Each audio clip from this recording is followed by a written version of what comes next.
Louvado seja nosso Senhor Jesus Cristo, para sempre seja louvado. Amados irmãos que nos acompanham pelas nossas mídias, hoje, 1º de agosto, dia de Santo Afonso Maria de Ligório, este santo tão importante na vida da nossa igreja. E para falar das profundidades da vida de Santo Afonso, da sua relevância para os nossos dias, nós viemos ao mosteiro da Sagrada Face das Monjas Redentoristas aqui de Formosa, para falar com a irmã Maria Aparecida, que ainda tão jovem, mas já fez um itinerário de conhecimento da vida de Santo Afonso. Nós não vamos aqui dar uma aula, mas apenas trazer pontos singulares da vida de Santo Afonso. E eu te convido a gente a começar invocando a presença de Nossa Senhora, que Santo Afonso amou tanto, para que nós possamos ter uma boa conversa e que esse nosso encontro aqui possa nos ajudar a amar ainda mais a igreja como Santo Afonso amou. Em nome do Pai, do Filho e do Espírito Santo. Amém. Ave Maria, cheia de graça, o Senhor é convosco. Bendita sois vós entre as mulheres, e bendito é o fruto do vosso ventre, Jesus. Santa Maria, Mãe de Deus, rogai por nós, os pecadores, agora e na hora de nossa morte. Amém. Nossa Senhora, Mãe da Igreja, rogai por nós. Santo Afonso Maria de Ligório, rogai por nós. Em nome do Pai, do Filho e do Espírito Santo. Amém. Amém. Muito obrigado, irmã, por ter aceitado esse convite de estar aqui, claro, com a permissão da Madre Superiora do Mosteiro, para esta partilha. Eu gostaria que a senhora apresentasse um pouquinho, falasse um pouco do seu itinerário, para depois nós começarmos a falar de Santo Afonso. Bom, eu me chamo Sora Maria Aparecida, eu estou no mosteiro desde 2016, quando ele ainda estava instalado na cidade de São Fidélis, no estado do Rio de Janeiro. E após ter percorrido o período de postulado, noviciado, eu agora sou professa simples, né? No meu último ano de professa simples. Se Deus quiser, ano que vem eu poderei professar solenemente. E agora o mosteiro está aqui em Formosa, graças a Deus, já há mais de um ano. E agradeço muito o convite do Dom Adair para estar falando aqui neste dia sobre o nosso querido pai, Santo Afonso Maria de Ligório, doutor da Igreja, que tem muito a nos ensinar ainda hoje. Então, irmã, a senhora, como uma filha de Santo Afonso, quem foi Santo Afonso Maria de Ligório? Bom, falar sobre Santo Afonso não é nem simples e nem rápido. Afinal de contas, ele viveu 92 anos. Santo Afonso, que foi estudante de direito, foi religioso, né, sacerdote religioso, foi bispo, né? Então tem muito assunto, mas eu fiz aqui um breve resumo dos principais acontecimentos da sua vida, acontecimentos estes que têm muito a nos ensinar, né? Santo Afonso nasceu num vilarejo, na verdade, chamado Marianella, que fica ao lado de Nápoles, mas é tão pequena que alguns autores dizem que Santo Afonso nasceu em Nápoles, né? A famosa cidade italiana, no dia 27 de setembro de 1696. Foi no mesmo ano que nasceu a nossa fundadora, a Beata Madre Maria Celeste. Santo Afonso nasceu de família nobre, né? Família razoavelmente rica e importante no reino de Nápoles. Estudou, a pedido do seu pai, artes liberais e se formou em direito civil e direito canônico, ainda novinho. Salvo engano, com 14 anos ele concluiu os seus estudos, né? E, exercendo a sua profissão de advogado, ele, num caso contra o grão-duque de Toscana, ele, por um simples descuido involuntário, ele vai perder essa causa e isso vai o abalar imensamente, a tal ponto que ele vai abandonar essa profissão, abandonar os tribunais e dizer: ó mundo falaz, agora eu te conheço. Adeus, tribunais. Esse acontecimento para Santo Afonso foi como que o caminho de Damasco, né? Ele viu a vaidade do mundo, ele viu a fragilidade das alegrias desse mundo. Então, abandonou os tribunais, a sua profissão e completou os seus estudos de teologia e foi ordenado sacerdote somente aos 30 anos. E essa opção do Santo Afonso, né, desagradou muito ao seu pai. Afinal de contas, ele era de família nobre, portanto, poderia receber uma herança grande, poderia ter uma carreira profissional muito luminosa, né? Então, o seu pai foi contra e o fez sofrer muito com isso, né? Isso, na verdade, se repete ao longo da história com quase todas as vocações, seja elas sacerdotais, seja ela religiosa, né? Os pais que não entendem o chamado de Deus.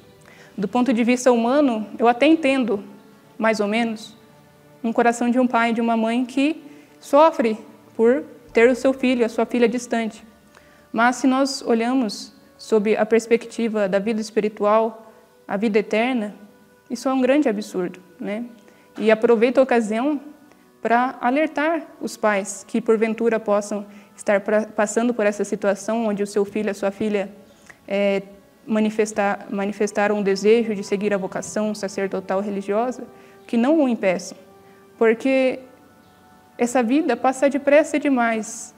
E muitos pais que impediram os filhos de seguirem a vocação, esses mesmos filhos acabaram, alguns, seguindo uma vida mundana. E quantos desgostos, né? Quanto sofrimento causou a esses mesmos pais. Então, se o senhor ou a senhora é um pai que está passando por essa situação, siga esse meu conselho, né? Não impeça o seu filho, a sua filha de seguir a vocação. Mas continuemos.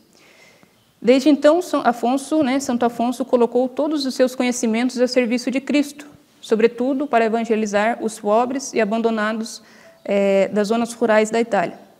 E essa opção, né, por esses pobres e abandonados das zonas rurais da Itália não foi por acaso, né? Em grande parte, essa decisão se deu porque o Santo Afonso constatou com seus próprios olhos o extremo abandono espiritual que essas pessoas se encontravam, né? Então, ele viu, ao contemplar essa situação, né, dessa classe de pessoas, uma vocação, um chamado, uma missão de Deus, que, claro, foi amadurecendo com o passar dos anos.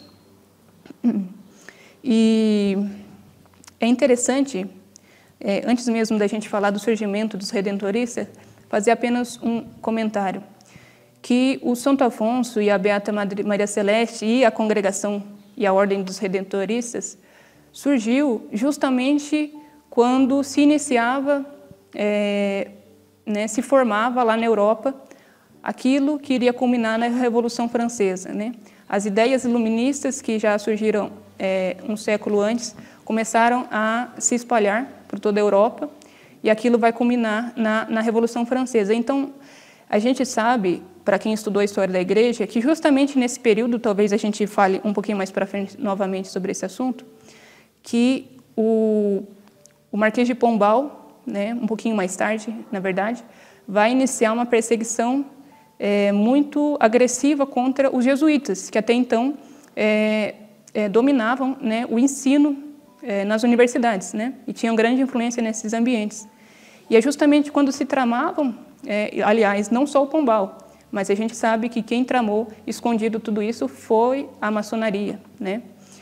E no momento mesmo que se tramava a supressão, né, a perseguição contra a Companhia de Jesus, Nosso Senhor suscita os redentoristas, né? Isso não é à toa, porque se cada santo é uma resposta de Deus a um mal, né, que acontece em determinado tempo da igreja, quanto mais uma congregação religiosa.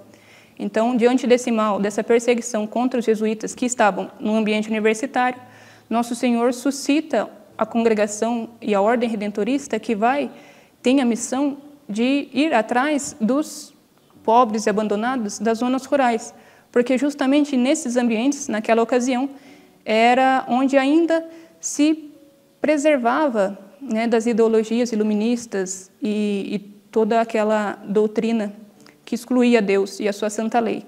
Então, é a mão da providência, né? Não só lá na Europa, mas a gente vai ver justamente aqui no Brasil também. Os redentoristas chegam no Brasil no momento exato, vamos dizer assim, onde se precisava, onde se tinha uma demanda muito grande da evangelização nas zonas rurais, né? Que aqui, inclusive, é um país muito vasto. Mas continuemos novamente. Santo Afonso, por motivos de saúde, vai repousar durante algum tempo próximo à costa de Amalfi, e lá por causa da sua boa fama, convidado a analisar um caso, no qual uma religiosa, a nossa fundadora, a Beata Amada Maria Celeste, havia recebido algumas revelações a respeito da fundação de um novo instituto religioso. Até então, só se tratava do ramo feminino. Numa conversa, a Madre Celeste lhe revela que Deus o escolheu para fundar o ramo masculino, né? Ele que foi apenas resolver um caso para o Monsenhor Falcoia, né? Que era o bispo, que, aliás,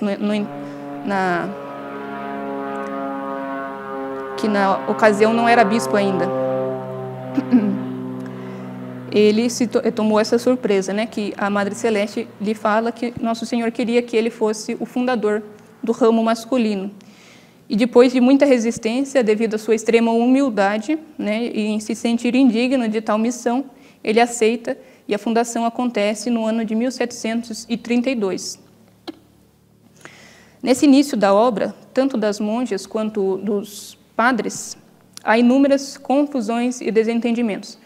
É claro que eu não vou entrar em detalhes por causa do tema mesmo, para a gente não fugir tanto do tema, e por causa do tempo também, mas essas confusões, esses desentendimentos se deram em grande parte por causa que uns congregados achavam que os redentoristas se deviam dedicar-se ao ensino também, e outros falavam que era apenas missões populares nas paróquias.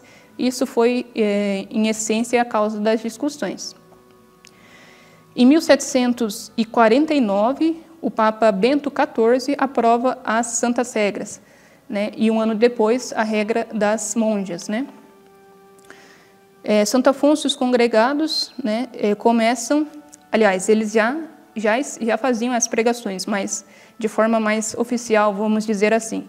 Começam a pregar as missões e retiros, sobretudo as pessoas do campo, como eu falei. E para isso, ele que recebeu de Deus muitos dons e muitas capacidades, ele vai utilizar da pintura que ele mesmo fazia, da música que ele mesmo compunha e também da poesia. Ele era cheio de dotes, né, de qualidades.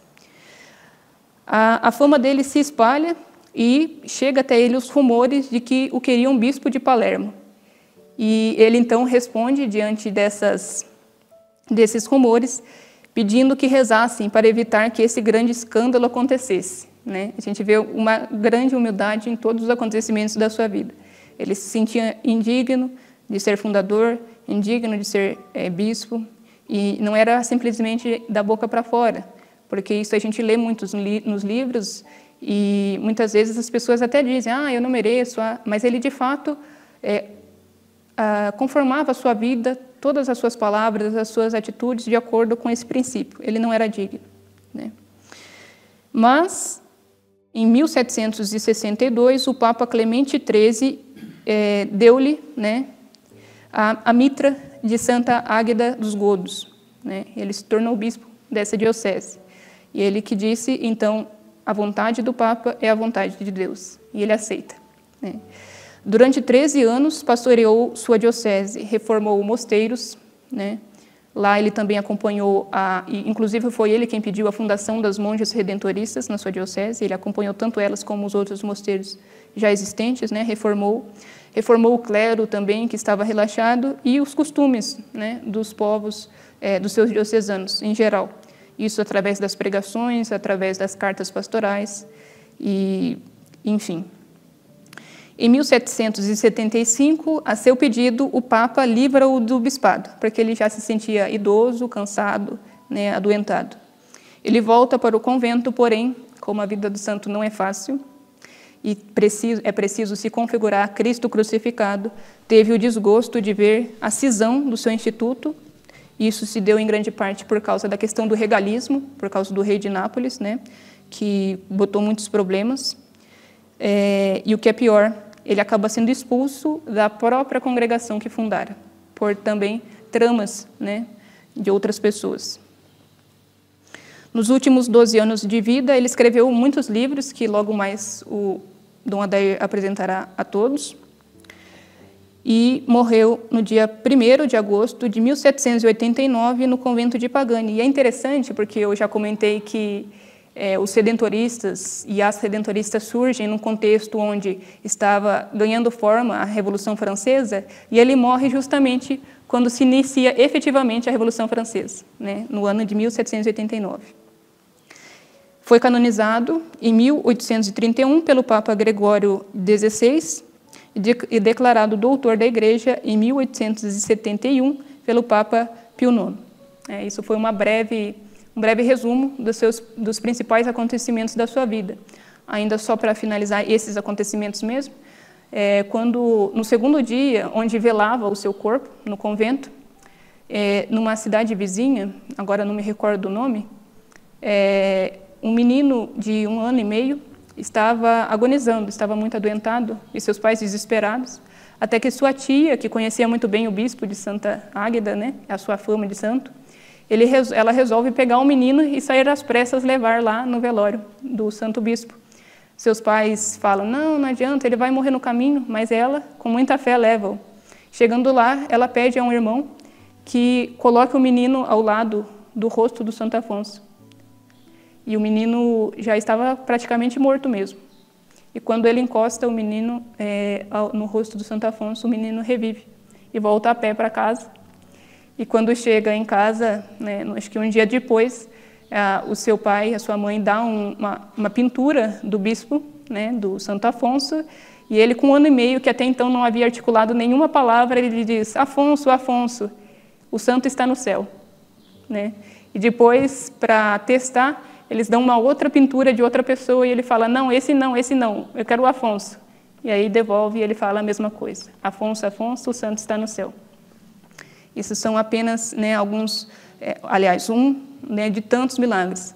E também um que foi talvez o mais esplendoroso foi que ele, na agonia do Papa Clemente XIV, né, o Papa Clemente XIV foi quem teve a infelicidade, não por culpa própria, mas por alguns outros motivos, né, de assinar a supressão da companhia. Né? Santo Afonso vai mostrar a ele que ele não deveria ter feito, que a perseguição continuaria mesmo, né, com a companhia. Né? E na sua agonia, na agonia do Papa, o Santo Afonso biloca, né, do convento até lá e dá a extrema-unção para o Papa. Né? Isso se tornou conhecido, né, logo a notícia se espalhou. Talvez o milagre mais prodigioso do Santo Afonso. E isso é um breve resumo da sua vida. Veja quanta riqueza, obrigado, irmã, pela sua sabedoria e unção e simplicidade e amor filial a Santo Afonso Maria de Ligório, que é um santo maravilhoso na nossa igreja. Eu tenho aqui algumas obras que eu vou apresentar para vocês. A Teologia Moral, são 4 volumes, o 5º volume desta coleção é a Prática dos Confessores, o manual para os padres, para aqueles que confessam. É uma riqueza isso aqui, é o fundamento básico da nossa moral católica, está aqui. Santo Afonso foi advogado, como a irmã já disse, mas se tornou também um grande teólogo no campo da moral. E aí você tem muitas outras obras. Uma obra muito famosa de Santo Afonso, As Glórias de Maria, que é uma obra grossa, como vocês veem, mas carregada de beleza, do seu amor a Nossa Senhora, o seu desvelo em favor de Nossa Senhora, da promulgação do seu nome, da sua devoção. Aqui também eu tenho, na coleção das biografias do Padre Bertoli, que é um redentorista, Santo Afonso de Ligório, é um livro interessante, é do centro, deixa eu ver aqui qual que é a livraria. Escola Dominus Servite. Eu penso que é dos próprios redentoristas, até foi as irmãs, quando eu estive no Rio de Janeiro, que me deram esta obra. Aí você tem uma série de outras obras pequenas, que são ótimas, visitas ao Santíssimo Sacramento.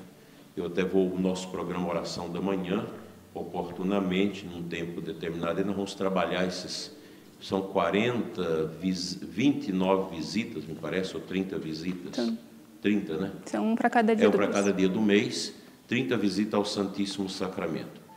Tempo e Eternidade, Vida, Morte e Futuro. São livrinhos pequenos que ele fez para facilitar a leitura do povo. Tem um outro também, A Oração, que ajuda nessa metodologia de a gente aprender a rezar. A Verdade da Fé, isso aqui não temos todos os livros, ainda faltam mais alguns. A Prática do Amor a Jesus Cristo, esse é famoso, né, irmã? Sim, um dos principais. O que ele fala nesse livro? Justamente a nos ensinar como ama efetivamente a Nosso Senhor, né? Uma linguagem muito simples, justamente porque a sua missão era evangelizar as pessoas simples, então ele tinha que trazer uma linguagem acessível a essas pessoas, né? Considero, não porque sou filha dele, mas o principal autor para se dar de presente aos pais, às famílias, onde quem não tem muito conhecimento, né, da fé católica, são uma linguagem simples e profunda ao mesmo tempo. Parece que é um dos livros mais lidos dele, né? Sim, junto com os Glórias de Maria. Os dois mais lidos, A Prática do Amor a Jesus Cristo e As Glórias de Maria. Vocês podem pesquisar na internet e se enriquecer. Meditações sobre a Quaresma, nós já fizemos nosso programa Oração da Manhã. Eu não sei se eu fiz o dele, eu acho que foi de Santo Tomás, mas acho que também já fiz as meditações de Santo Afonso na Quaresma. E por último, ainda tem dois ainda. Esse aqui a senhora vai falar dele. Um outro aqui, A Paixão de Nosso Senhor Jesus Cristo. São riquezas que brotam de um coração de um santo. Vocês imaginam um homem que era ocupado com 1000 coisas, bispo, sim, fundador de uma congregação, e teve tempo para escrever coisas tão profundas. Não pense que é fácil escrever esses tratados de moral. Isso aqui, ele gastou muito tempo. Naquele tempo não tinha computador, não tinha máquina de datilografia, era tudo na caneta, na pena, e saiu do seu coração essas preciosidades. O último livro, irmã. Aqui a vocação religiosa, né? Temos também dele, salvo engano, foi reeditado também recentemente, que se chama A Verdadeira Esposa de Cristo, que, claro, é voltado principalmente para as religiosas, os religiosos, porém, contém ensinamentos que servem para todo o povo cristão, trata das virtudes cristãs. E, como eu dizia, numa linguagem muito acessível e muito cativante. Ele gosta muito de dar exemplos, né? E tem pessoas que gostam desse método, né? Então, está aqui uma breve exposição sobre as obras. Irmã, eu gostaria que a senhora falasse um pouquinho para nós, dentro da sua experiência profunda, uma jovem religiosa, uma monja que vive reclusa, teve autorização da madre para poder dar essa entrevista aqui, que isso não é usual. As monjas vivem sempre o escondimento.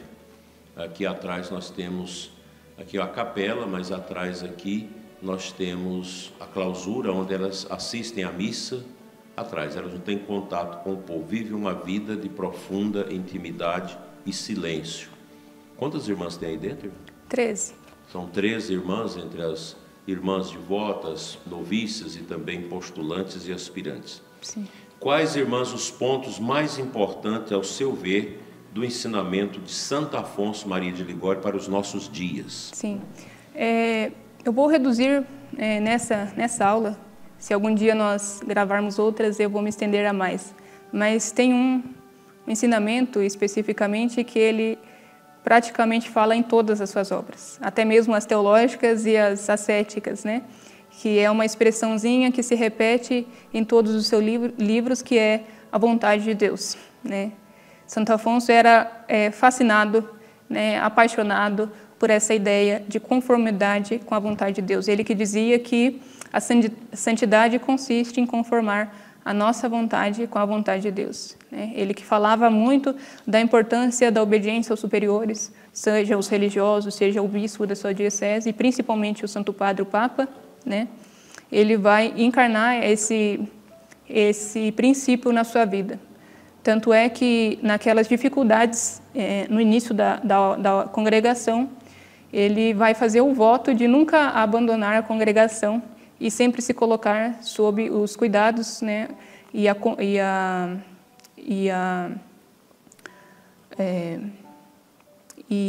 as ordens, né, do seu confessor, né, do seu diretor espiritual. Mas isso vai se refletir também na sua vida espiritual, porque, agora, fugindo um pouquinho do Santo Afonso, só para explicar melhor, o Beato Frei Maria Eugênio, que é um beato carmelita, um religioso carmelita, ele dizia, na sua obra principal, Quero Ver a Deus, que Deus santifica os homens através da manifestação da sua vontade. Mas essa sua vontade, ela pode se manifestar de 3 modos, né? A primeira é pela lei natural, que Deus inscreveu no nosso coração quando nos criou. Essa percepção inata, vamos dizer assim, entre o bem e o mal, né? E a segunda forma, a segunda maneira é através da revelação, que me ensina, por exemplo, se a lei natural diz que eu não posso ficar sem comer, porque isso vai ser prejudicial ao meu corpo, na revelação a gente vai aprender, por exemplo, que a gente deve se mortificar, fazer jejuns, né? Então é uma forma mais perfeita, mais intensa dessa vontade de Deus que se manifesta ao homem. E a terceira, através dos dons do Espírito Santo, que ilumina e convida a vontade do homem de acordo com a vontade de Deus, né? Deus conduz o homem através dos dons de acordo com a sua vontade. E é somente quem progride na vida espiritual e passa para a vida mística, ou aquilo que Santa Teresa chamou de quarta morada em diante, que é capaz de ser suficientemente dócil para ser conduzido pelos dons do Espírito Santo, seja eles quais forem. E Santo Afonso, evidentemente, foi uma dessas pessoas que foi dócil à moção do Espírito Santo. E ele podia, então, dizer que era movido, né, e conformado com a vontade de Deus, de uma maneira mais intensa possível, né? Só os santos sabem o que é conformar com a vontade de Deus nesse grau, né? E como eu dizia, numa outra oportunidade a gente pode falar de tantos outros aspectos, né, dos seus ensinamentos, né? Ele que vai falar sobre as virtudes, ele que vai combater o jansenismo, que pregava um rigorismo exagerado, que tirava as pessoas da comunhão, né? Que dizia que poucas pessoas iriam para o céu, tinha que ser muito perfeito. O Santo Afonso vai falar, de fato, tem que ser perfeito, né? Tem que amar a Deus. Só que, justamente, Deus nos deu um Redentor cheio de misericórdia, né? Isso o jansenismo escondia a devoção a Nossa Senhora, e é por isso também que ele vai ser motivado a escrever sobre Nossa Senhora, a pregar sobre Nossa Senhora, vai escrever também sobre o Sagrado Coração de Jesus, né? Tudo isso por causa desse mal do jansenismo que acabou roubando muitas almas, né, de Deus. Bem, as pessoas às vezes pensam que Santo Afonso fundou primeiro os Padres Redentoristas, mas na verdade as irmãs surgiram primeiro. Fala um pouquinho para a gente como foi o início da congregação. Da Ordem das Monjas? Da Ordem das Monjas. Então, a Madre Celeste, assim, só para fazer um resumo, né? A Madre Celeste, ela primeiramente foi carmelita, né? Ela acompanhou a sua irmã que havia de entrar no Carmelo, em Marigliano, na Itália, e lá, quando o mosteiro acabou sendo dissolvido, por questões de regalismo também, né? Ela conheceu o Monsenhor Falcoia, que estava desejando fundar um conservatório, né, de visitandinas, né, transformar um conservatório em um mosteiro, um convento de visitandinas. E ela é chamada a ir para lá, então, já que o mosteiro iria se desfazer e ela não queria voltar para casa.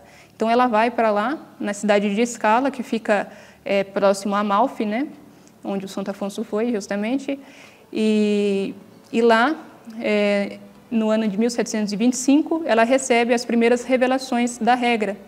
Na verdade, o Nosso Senhor, ela tinha uma intensa vida de oração, uma vida mística já quando jovem, né? E ela foi amadurecendo durante o período do Carmelo, e quando ela está já em Scala, Nosso Senhor avisa-lhe que ela devia se preparar com orações e jejuns durante 40 dias, e no final ela receberia uma graça, né?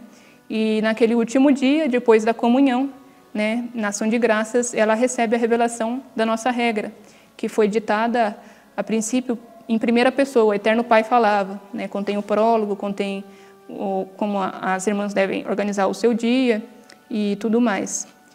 E dessas regras primitivas é que o Santo Afonso vai se utilizar para escrever a regra dos homens, né, dos congregados, né, dos padres, dos irmãos. E foi assim, basicamente, que surgiu. Claro, como eu já disse, contando um pouquinho da história do Santo Afonso, houve muitas confusões, desentendimentos, e com as monjas também não foi diferente. E isso se deu porque o Monsenhor Falcoia era tanto o diretor do Santo Afonso quanto da Madre Celeste. E ele vai começar a, não é nem sugerir, mas querer mesmo que algumas alterações na regra primitiva fossem feitas. Como, por exemplo, a regra primitiva dava 9 virtudes, né, da vida de Nosso Senhor, para ser em memória dos 9 meses que ele passou, né, no seio virginal de Maria. E o Monsenhor Falcoia vai acrescentar as 3 teologais para serem praticadas de forma especial, uma em cada mês, né? Vai ganhar um caráter mais ascético. E a Madre Celeste vai perceber que isso poderia ser prejudicial na compreensão do carisma mesmo que ela recebera, porque para a Madre Celeste, e nós não vamos poder contar hoje aqui, para não fugir da aula sobre o Santo Afonso, a Madre Celeste, desde jovem, né, ela percebeu, ela entendeu que o maior motor, né, da nossa santificação é o próprio Cristo, que vai, pela união que nós temos com Ele, infundir as suas virtudes em nós, imprimir a sua face adorável em nós. Então, quando ela viu que o Monsenhor Falcoia queria que fossem acrescentadas 3 teologais para serem praticadas uma a cada mês, ela viu que poderia que na prática todas se tornassem santas, se obedecessem tudo e fizessem com generosidade. Mas na teoria ela viu que poderia ser prejudicial, chamando muita atenção ao trabalho, ao esforço da alma, né? Isso foi só para contar um pequeno detalhe, né, desse momento onde surgiu a ordem, né? Depois ela vai morrer bem mais jovem que o Santo Afonso, com 58 anos de idade, na cidade de Foggia, na Itália também. Ela foi expulsa também do convento, que ela, não vamos dizer assim que fundou, mas da ordem que Deus se utilizou dela como instrumento, né? Que fundou nesse sentido. E ela também vai sofrer isso, afinal de contas, ser redentorista é se configurar a Cristo Redentor. E o Cristo Redentor está lá ressuscitado, sim, mas antes teve que passar pela crucificação, né? É impressionante que a vida dos grandes santos, sempre desses fundadores, passou por essas experiências. São Francisco também, Madre Paulina aqui no Brasil também sofreu essas retaliações, São João da Cruz, e assim tantos e tantos santos, fundadores de congregações, de ordens, que às vezes no final vê todo o seu projeto, todas aquelas intuições divinas serem às vezes solapadas pelos seus próprios filhos em desobediência a essa vontade de Deus. Sim. Então, quem tem esse chamado para as fundações sempre precisa preparar os ombros para carregar com Jesus a pesada cruz no final de suas vidas. Irmã, como que é a vida de clausura?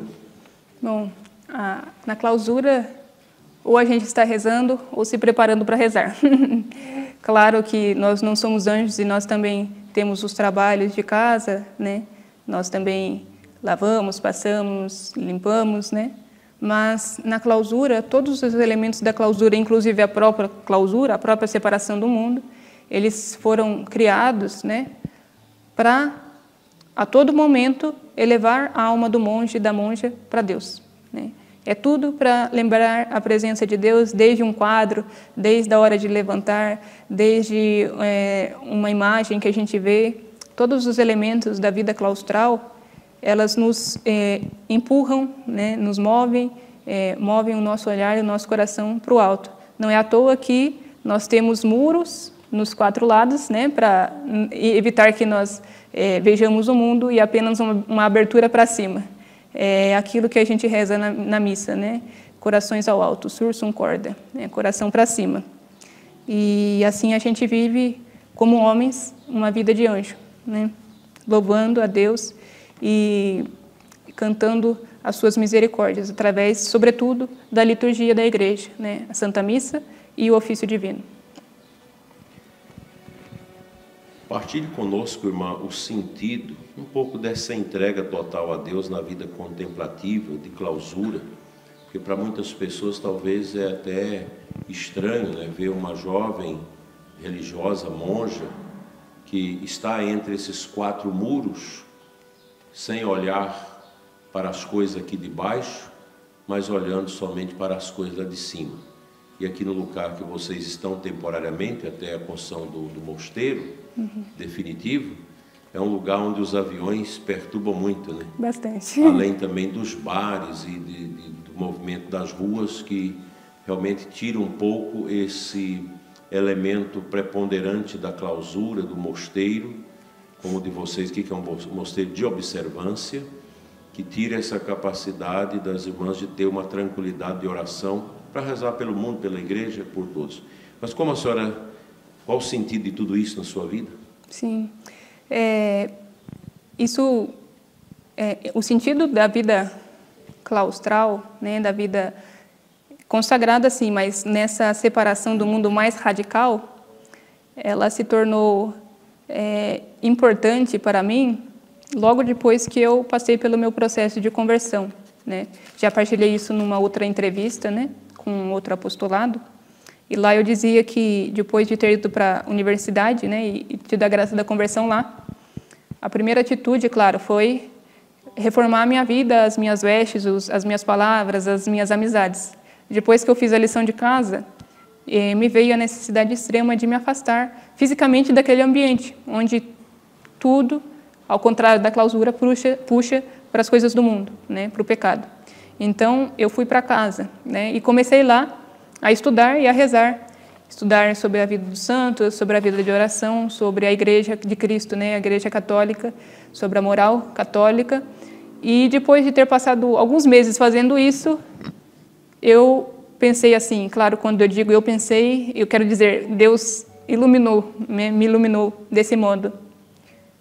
Mas, se a doutrina católica é essa, ou seja, que ensina que existe céu, uma vida feliz eternamente na presença de Deus, e que, pelo contrário, também existe inferno, né? Que Nosso Senhor morreu numa cruz depois de ter passado por sofrimentos tão atrozes. Cristo se encarnou pobrezinho. Se tudo isso eu tenho como verdade de fé, e eu tenho mais certeza disso do que eu estou falando agora, qual é o sentido de eu procurar outra coisa a não ser isso, né? Se é isso, então eu vou até o fim. Se é isso, então eu vou abraçar definitivamente a busca dessas realidades. Custe o que custar, como dizia Santa Teresa, doa a quem doer.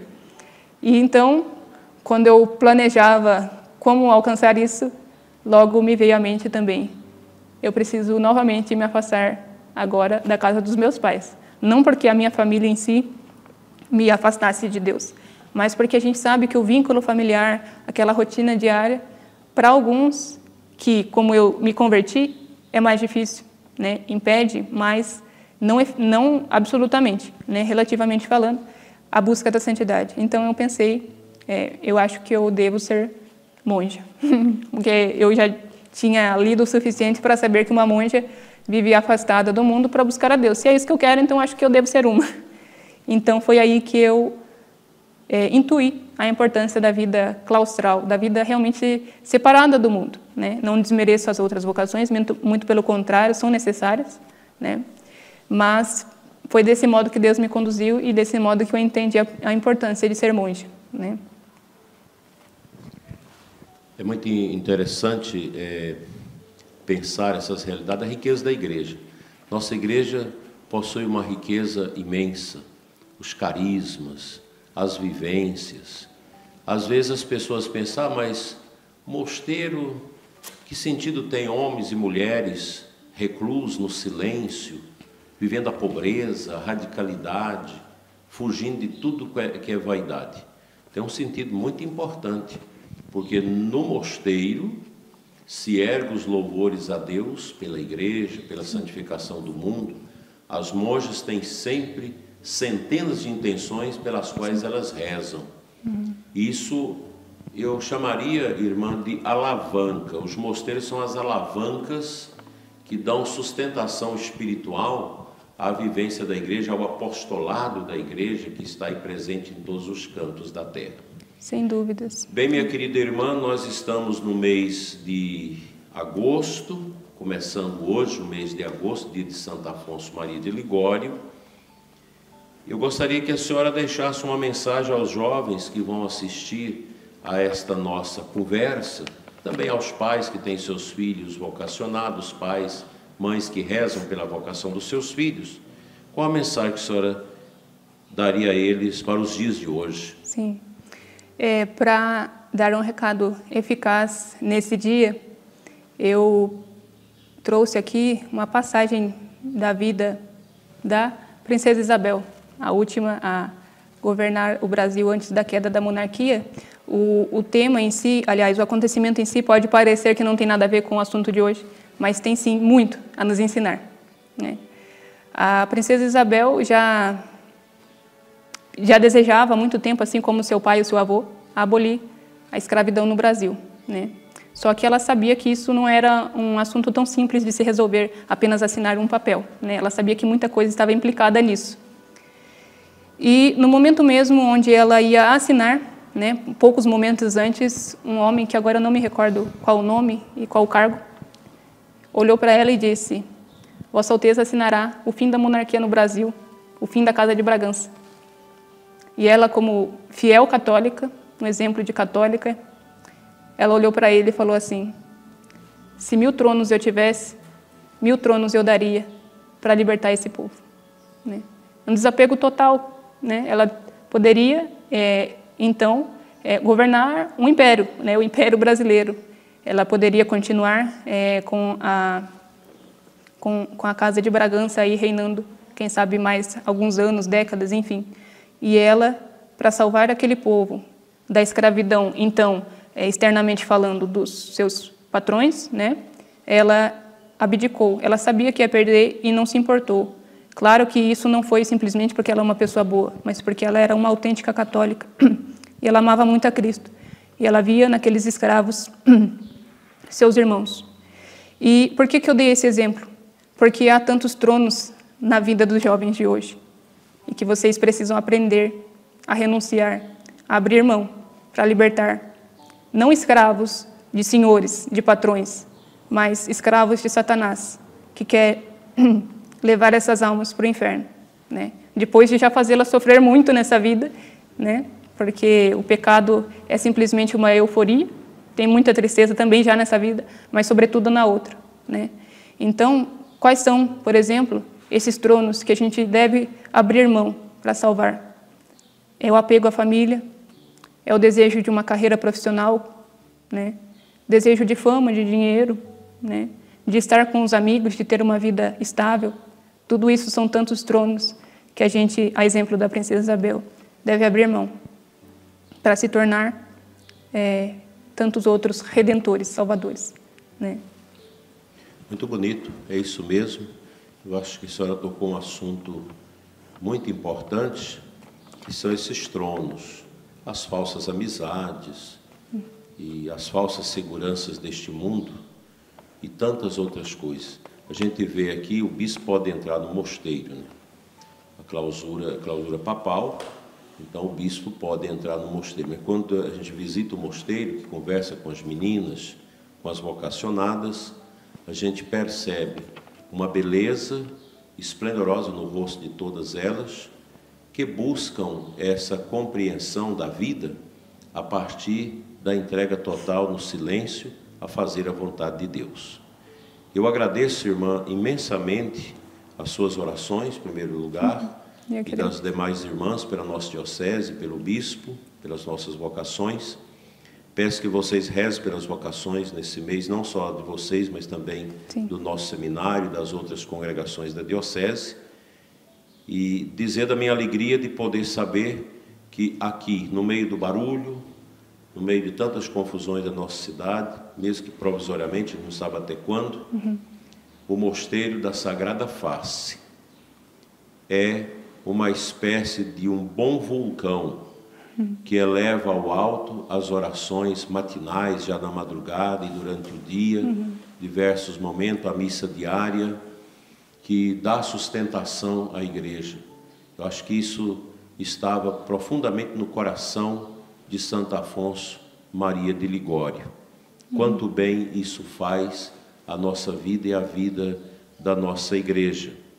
Para quem quiser ter um contato com o mosteiro, tem o site, né, irmã? Sim, temos o site mosteirodasantaface.org.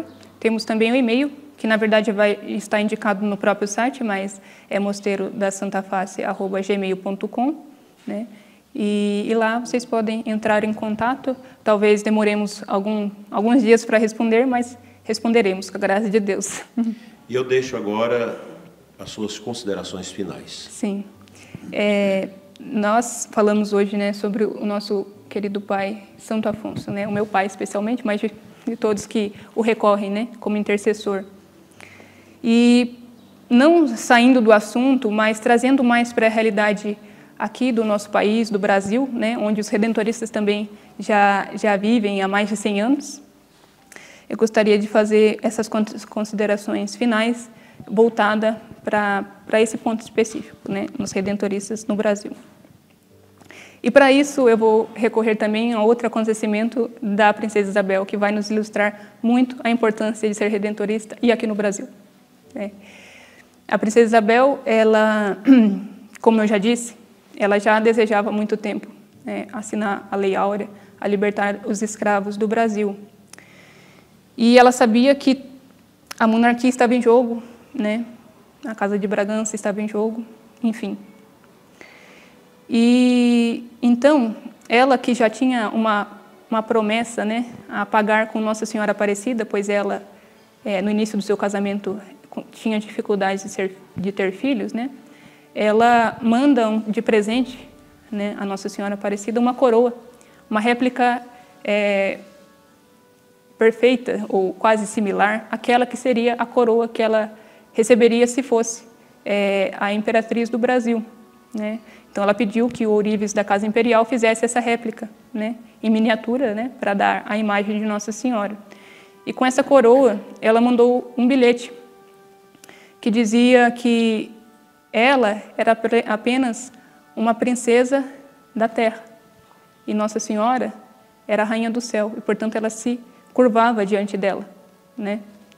E dizia a seguir, em primeira pessoa, né? Se eu não me sentar, né, no trono do Brasil, né, rogo-te que sente por mim e o governe perpetuamente, né? E com essa atitude, a Princesa Isabel passou, né, a coroa, o governo do nosso país, a Nossa Senhora Aparecida, de tal modo que a gente pode dizer que a monarquia espiritual do nosso país não acabou e nunca vai acabar, porque é sempre Nossa Senhora a quem governa. Mas por que eu disse isso? Nesse quase que exato momento onde ela dizia isso, ela mandava essa coroa e ela assinava a Lei Áurea, os redentoristas estavam chegando no Brasil, né? Metade do grupo veio aqui para Campinas de Goiás para cuidar da devoção ao Divino Pai Eterno e metade foi para o santuário, aliás, para Aparecida. O santuário ainda não existia a capela, a igreja menor. E olha que curioso, depois que a Princesa Isabel assinou a Lei Áurea, os próprios escravos e alguns abolicionistas diziam a ela que queriam erguer um monumento em homenagem a ela e escrever embaixo a Redentora. E ela disse, então, não, o único Redentor é Cristo. Vocês devem fazer um monumento em homenagem a Ele.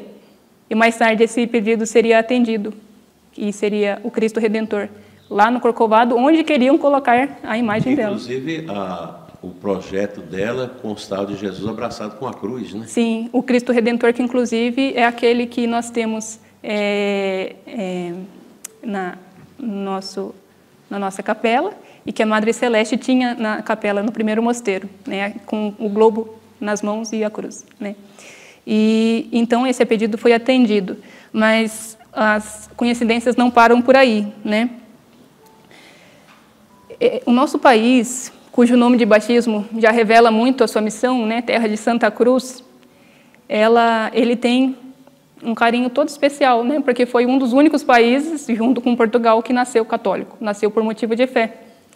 E toda essa história da princesa Isabel, onde ela passa a coroa para Nossa Senhora, e onde, por causa dela, surge esse cartão postal do Brasil, que é o Cristo Redentor, e os redentoristas que vêm para o Brasil e são designados pela Divina Providência e por Nossa Senhora para cuidar do seu santuário, Nossa Senhora Aparecida, e até hoje são eles que cuidam, né?